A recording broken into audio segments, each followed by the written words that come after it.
I feel like I'm supposed to do like a cooking show now, which would be unfortunate because every week it'd be like, okay, I'm gonna make chili. It would be a terrible show, but it would have a good intro. So good morning. I want to start off today. First, I want to say thank you. About a month ago, we did a VBS here, and the kids who went to VBS, they did a collection throughout, and they did a collection for 1013 Missions and for our Calvary Kids program, which is a goat ministry that we do in 2 cities in Haiti. And they raised money, and I have a bag of change and bills, a couple bags of it, and that I'm going to take this week. I'm going to Haiti this week, and I'm going to buy some goats with it. And this is, it's wonderful because it's just wonderful that I have the ability to go and to do stuff like this, but it's also, it's great to see the seeds of generosity being planted and manifesting in kids. And so, as some of you are parents of kids who did this, so thank you for passing that on to them. And for those of you who don't have kids in there, still this campus is a generous campus, and so I'm grateful for the example that you set for our kids. Dave, can you, or let me take this from, I don't want to put it on the ground. There you go. Okay, so thanks. One time I was in Haiti, and I was sharing a room with a group of people from LA. It's a Korean church, and they were from Los Angeles. And the second night there, this huge storm came rolling in. And just to explain, where we are in Haiti, it's a valley. It's Port-au-Prince is a valley. And so on 3 sides are mountains, and 1 side's the ocean. And so storms roll in almost every day. You get these huge thunderheads that come in, but they break. They come in from the east and they just break on the mountains. And they just sort of ride the ridge. So while the ridge, the people who live up in the mountains, they're completely swallowed by clouds. In the valley, we're almost always dry. Not this night though. This night that thunderhead just sort of like powered in from the east. And it rolled in, and it brought with it just this booming thunder. And this just powerful lightning. And it was intimidating. And I'm from here, you know? I've had 42 Midwest summers, and this one was a little scary, but this was nothing compared to the reaction the people from LA had. Because apparently they don't get that very often in LA. They don't see storms like that.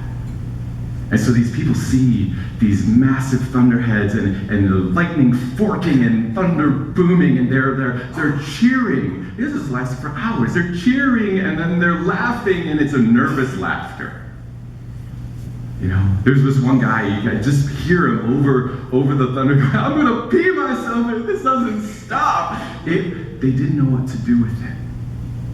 They were not prepared for something like this. They didn't know how to handle it emotionally and physically. They didn't know what was coming at them, but they knew it was coming.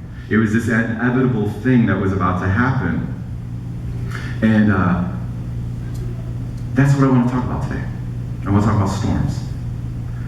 And not just the literal storms, but the figurative storms that hit us and fill us with shock and awe and fear. A few years back, there was a book that came out. It was called The Adversity Quotient. And this is a book that addressed why some people succeed where almost everybody else in the same situation failed. And they looked at everything from entrepreneurs who made it big when other people were just crushed, and kids who came from gang-dominated neighborhoods who made it out when their peers got dragged down in it, and mountain climbers who reached the summit when other people turned back and went home.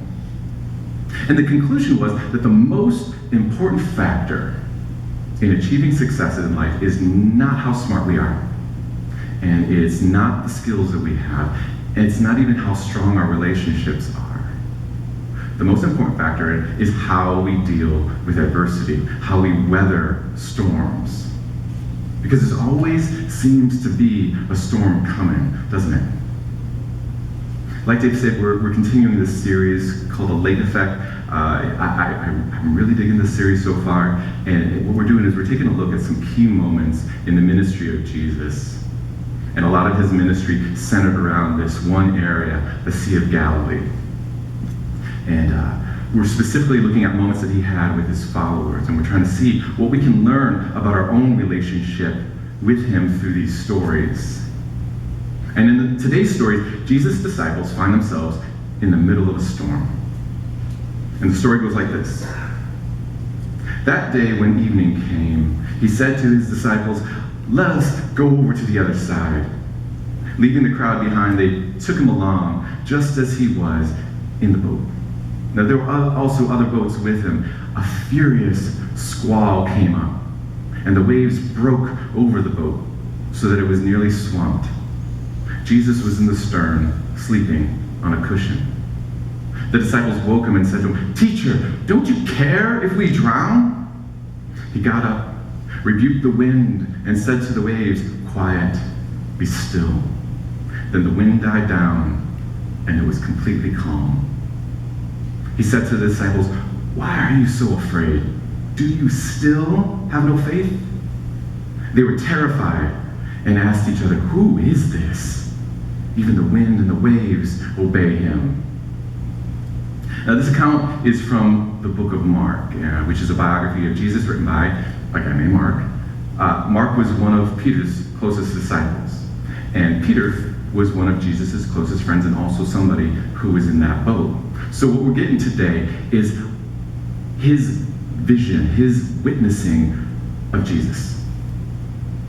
And he describes this storm as a furious squall, which means it wasn't just heavy rains and winds. This was a storm that freaked these guys out. Now remember last week, if you were here last week, Tammy Malchin was here, and she told us about how Peter and Andrew were called by Jesus while they were fixing their nets. They were fishermen. You know, several of the guys who followed Jesus were experienced sailors. They had grown up on the Sea of Galilee. They had been through storms before, but this one was more than they could handle. And those storms, they come into our lives, don't they? I mean, we have an idea about how the world works, right? And we spend our time trying to control things around us. We try to control how the future is going to turn out. And then crisis comes in, tragedy comes in, loss happens. And I bet if we went around this room, probably everybody would have at least a couple of disaster stories that they could share. Events blow in and they terrify us, and we're powerless to change them. And we find out that our ideas of control are a complete illusion. That's what's going on with these guys in the boat. I think that through this story, we can learn how God wants to help us weather these kinds of storms.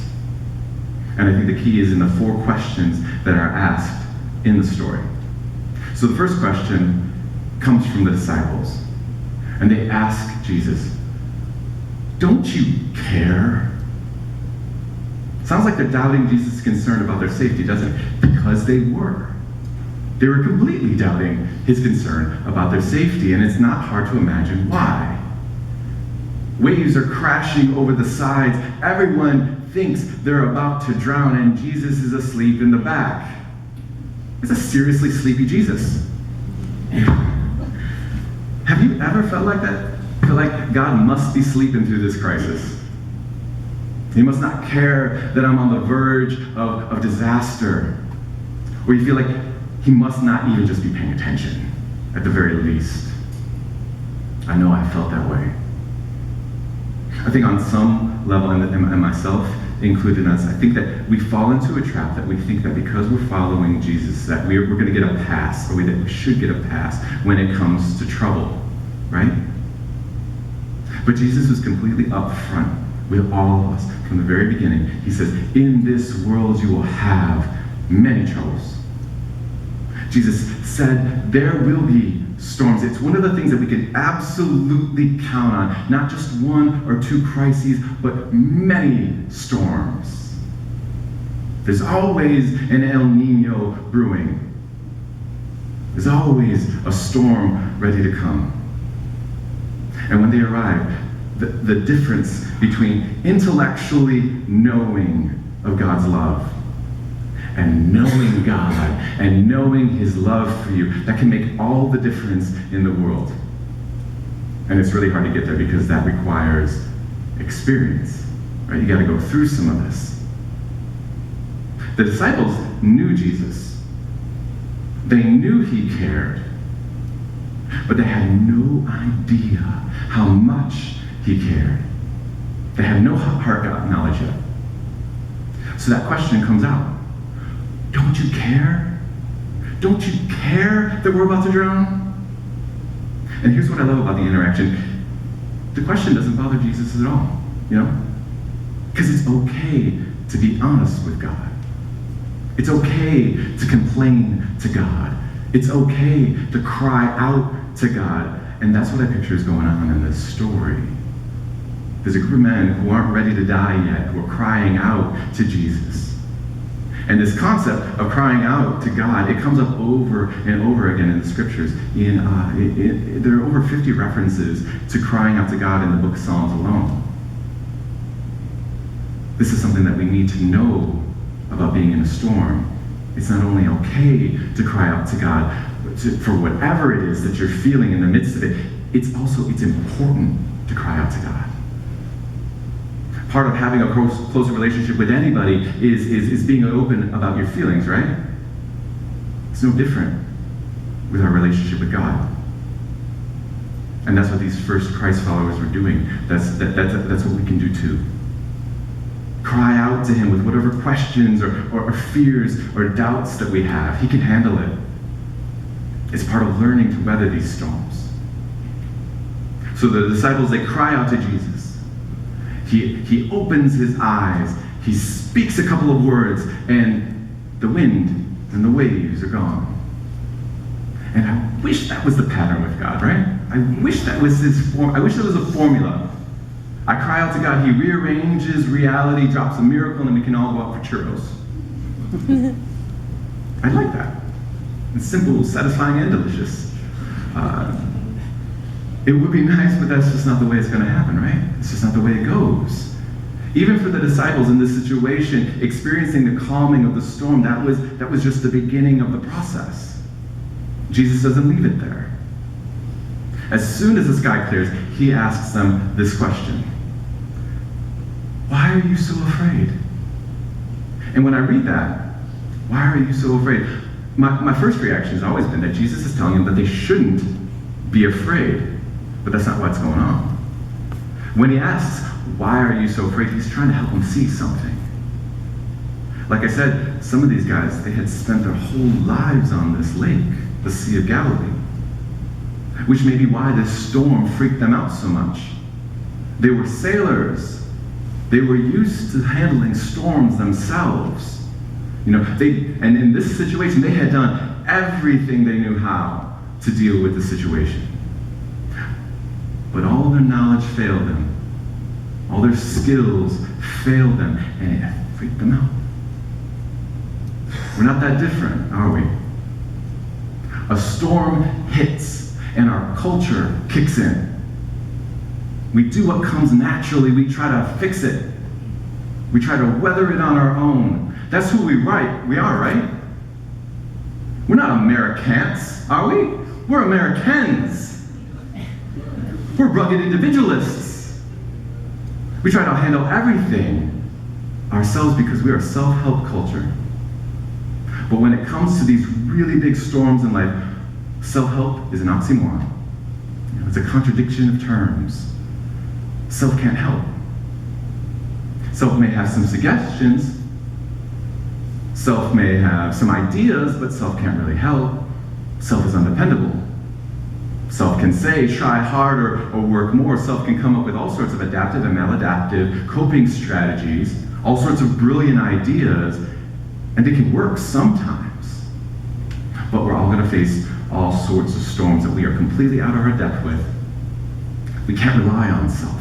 For as simple as it sounds, this has been absolutely key for me in facing storms.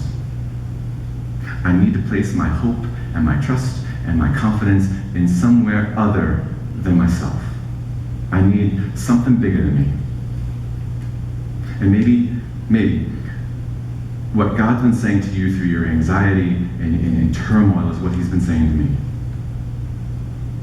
The more you look to yourself, the worse the storm is going to rock you. We, as a people, we're addicted to ourselves. One of the greatest idols that we worship is us. Some of the most important work that God is trying to do in our lives, sometimes through these very storms, is laying waste to that idol. Stripping us our dependency on ourselves. He's trying to teach all of us to trust in him. So maybe you're thinking, well, gee, thanks, those are very lovely words, but how do I learn to trust God more and me less? Good question, thank you for asking. That brings us to question 3.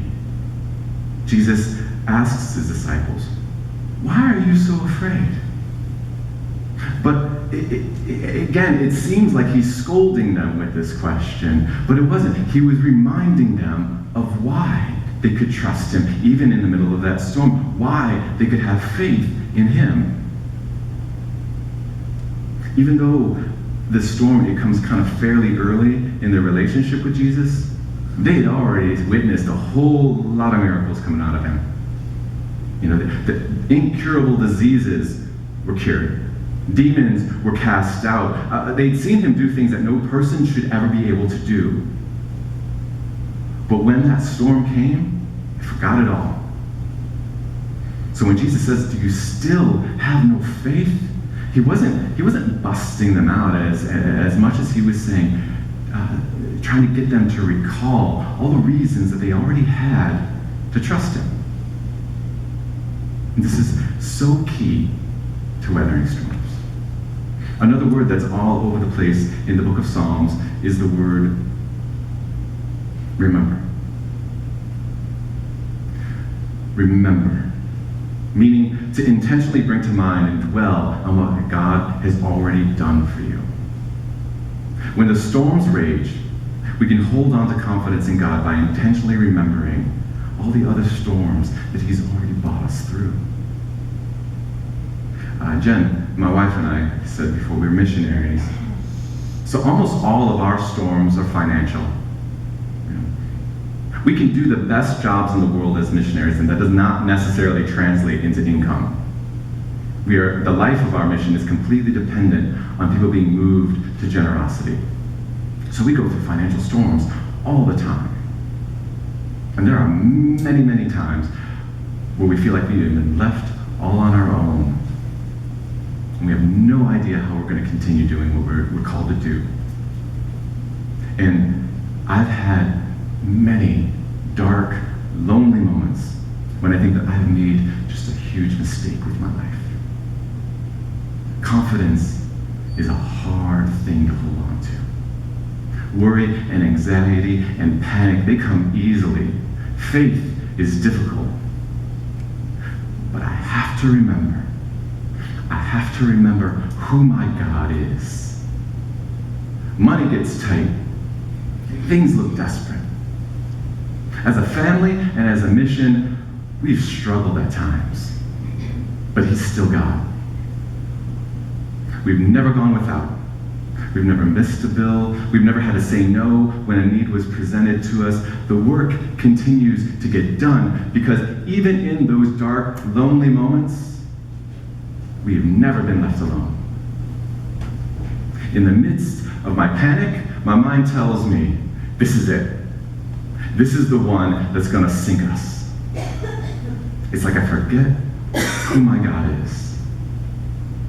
Even though he has carried me into and through all sorts of storms where I thought that we were ruined, or I thought that I was certain that I was going to die. He's never left me alone once. Have you ever had times like that? Where it felt like there was no hope for you? There was no way out of the situation that you were in, yet somehow God made a way. And maybe he got you through that storm miraculously, or maybe he just sort of dragged you all the way through it. Either way, when you look back on it, you know that you are going through it with him. When the winds blow and the waters rise and it seems like the boat is going to sink with us in it, we can weather that storm by hearing God ask us this question: do you still have no faith? He's calling us to remember where we've been with him and who he is. There's going to be times when we feel like God's asleep, and that's okay to feel that way. Remember who he is. He didn't bring you this far to leave you alone. And whatever it is that you're going through today, and I'm sure there's somebody in here who's going through something, I'm here to tell you that God's not going to abandon you in the middle of it. It doesn't mean that it's going to turn out the way that you want it to, but you'll never be alone through it. And maybe that sounds like cold comfort. Maybe it sounds, somebody says, oh, God will be with you through it. And sometimes that sounds like, okay, big deal. Remember who he is. The creator of the universe, the Alpha and the Omega, your Father, your Lord, your King, your Savior, your God will be with you. Amen? Amen. Remember who he is. But then that raises the question, who is he? You know? Now that the storm is raging and the boat is sinking, and the text doesn't say that the disciples were scared, but we can assume that from the kind of language that they use, the kind of words that they use in the moment. And then Jesus gets up. He gets up in the wind and the rain and the waves, and he says, shh. The sky clears and the waters settle like a sheet of glass. And the disciples, they're just sitting there, their beards still dripping. Put yourself in that place for a moment. They were freaking out before, but now they're terrified. The text says, now they were terrified. Up to now, I've been talking about these metaphorical storms that come into our lives. This was not a metaphorical storm. This was an actual storm that they were in. And it obeyed Jesus. The word terrified is a perfect word here. Because the disciples, they experienced a whole new level of awe and wonder and wide-eyed worship. There are people, and you'll meet them, there are people who will accept Jesus, but only as a great man or a wise teacher. These guys in the boat, they knew that kind of description was utterly, utterly insufficient when it came to Jesus. He's more than a great man. He's more than a great prophet. They'd read the scriptures that said, O Lord God Almighty, who is like you? You rule over the surging sea. When its waves mount up, you still them. This was God's stuff that they were witnessing. That kind of thing makes you reassess your perspective of the world. We need to do that too. We need to make sure that we haven't adopted a domesticated view of Jesus. A mellow and mild Jesus. We can't let ourselves forget who it is that we're actually dealing with, who it is who's living and active in our lives. When C.S. Lewis wrote the Chronicles of Narnia, he chose to depict Jesus as a lion because we do not follow a tame Jesus. He won't fit in our box. This is the man who is God. He stepped out of heaven to walk this earth, and he could stand up and speak a hurricane into submission. And maybe he'll step into your storm with a miracle. I firmly believe in miracles. There have been things that I have witnessed and I have been a part of that have no explanation other than God stepping in and changing things. So maybe he does that for your storm. And maybe he doesn't stop it. Maybe he just weathers it with you. That's rough. I know that's rough. Miracles are rare. Storms are common. They beat us down. One time I was in the Dominican Republic, and I was talking with a man named William. And he had lived his entire life in abject poverty, and he had really no prospects of that ever changing. And he told me about how he would frequently have to tell his wife and kids that there would be no food today. But the man trusted God. He had complete faith in Jesus. And I asked him, how can you hold onto that kind of faith when your family is going hungry? How do you do that? And he gave me kind of a sympathetic look. You ever hear, in the South they call it like, oh, bless your heart? It's kind of like, I'm sorry that you're kind of simple. He gave me this sympathetic look, and he said, I'm not a dog who follows Jesus because he feeds me. I follow him because he's good. And it wasn't a miracle. Those words weren't a miracle, but they changed my perspective on how I saw the world. When we're weathering storms, when we're weathering the storms that blow into our lives, that's what we need to remember. It's okay to pray and to hope for miracles, but it is more important to cling to who he is, what he's already done, and what he's promised to do. I love these words from the prophet Isaiah. I think they're words that we can all cling to. They say, when you pass through the waters, I will be with you. And when you pass through the rivers, they will not sweep over you. Miracle or no miracle, whatever storm you're facing, he's promised one way or another to get you through it. He's going to get you to the other side no matter what. Now, we don't know how long this story took in the story that we were reading. We don't know how long it took from the moment the storm blew in to the lives to the moment that Jesus said, shh, and that they knew everything was going to be okay. And we can't know that in the storms that we're experiencing either.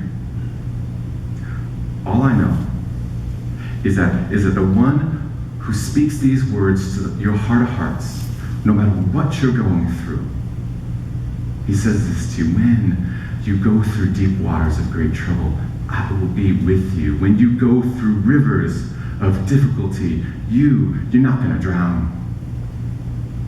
So who is this? He's God. We have to remember that. He is the one who's going to be with you in the storm. Let's pray. Father God, you are good. You are good. Thank you for giving us another morning together. Thank you for giving us this place to gather and to worship you without fear. Help us to go out into this week that way, worshiping you without fear. And for those of us who are in the middle of the crisis, those of us who are in the middle of the storm right now, help us. Please give us an eye for that storm, a moment of clarity, a clear mind. Help us to feel your presence in that moment more strongly than we've ever felt it before. Help us to feel your presence so powerfully that we know that there's nothing to be afraid of as long as you're with us.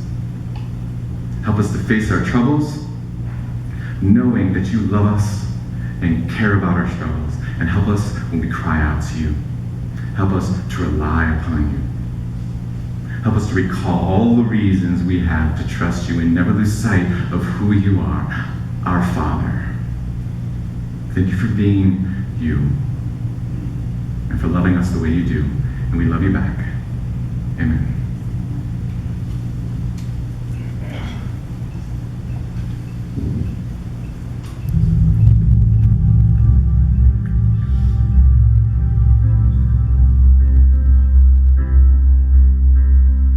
There's no space that his love can't reach. There's no place where we can't find peace. There's no end to amazing grace. Take me in with your arms spread wide. Take me in like an orphan child. Never let go, never leave my side.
This is my resurrection song. This is my hallelujah come. This is why it's to you I run.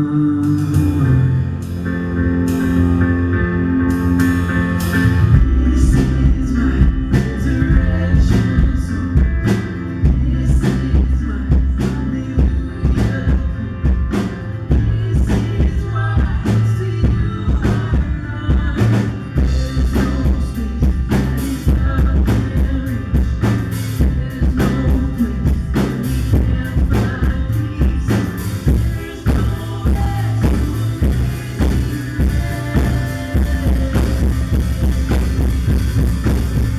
I am holding on to you. I am holding on to you in the middle of the storm. I am holding on. I am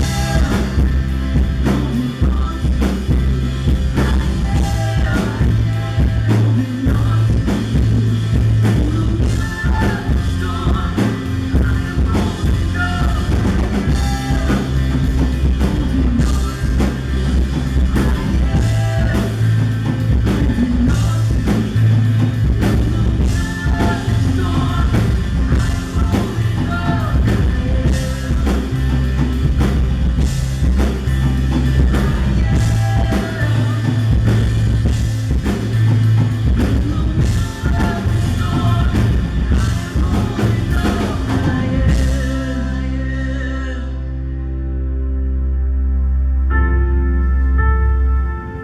So we're gonna celebrate communion now,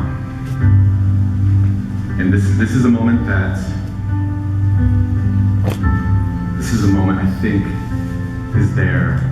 One of the reasons that it's there so that we can have that reminder, because it's easy to fall into this idea that God's not present, or that He's not caring, or that He's turned His attention elsewhere when we're suffering.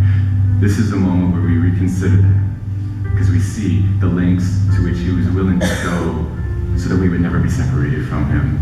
We know if this was the only thing that He ever did, our proof would be irrefutable. He loved us so much that He came down to earth, He lived, and He gave Himself up so that we could be brought back to Him. So in a moment, the usher's going to come forward, and they're going to pass a tray, and that first tray is going to have a piece of bread. Remember Jesus' body broken. Take that bread, eat it, pass it to the person next to you, and then a tray of juice is going to come by that represents the blood spilled for the forgiveness of sins. Drink that, remember Jesus, and pass it to the person next to you. So ushers, come out forward and let's celebrate.